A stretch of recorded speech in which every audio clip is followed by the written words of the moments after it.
Lalaki, babae. Lalaki po. Yung nakaitim. Talaga ba?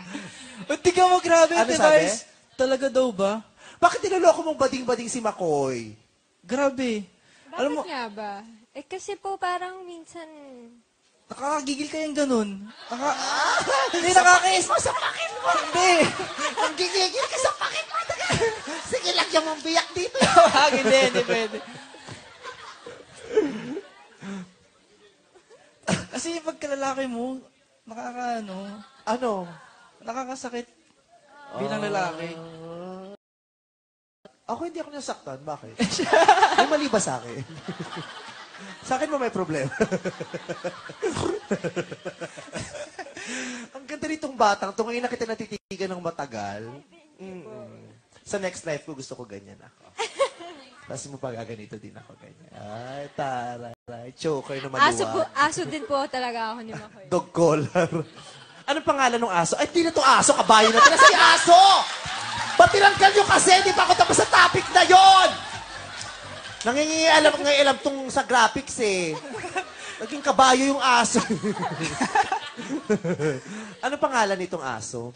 Makmak po. Ay, sa probinsyano. Hindi po. Inaso nyo? MC po, yung spelling. Makmak, short for Makoy, kasi galing kay Makoy. Kasi di ba yung binibigay sa yung alaga, parang yun din yung nagbibigay, yun din pinapangalan mo dun sa alaga mo. Hindi po, Ate Vice. Ha? Di ba nga Opo, ano po, half-half ng name namin. Kasi yung initials niya po, Mark Carlos. Ako naman po, Maria Crisel. Ah, my God! Opo. Halos pareho. Aray!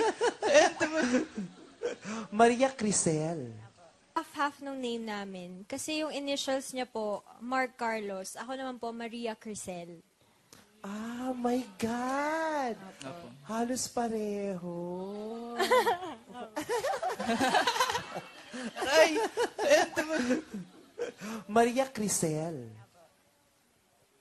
Mark Carlos. Mark Carlos Wayne, totoong pangalan ko po. Mark Carlos, Maria Crisel. Nag-flames kayo?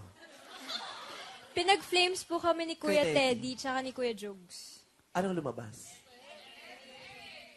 Married? Merit to po. Ba't nung tinapatan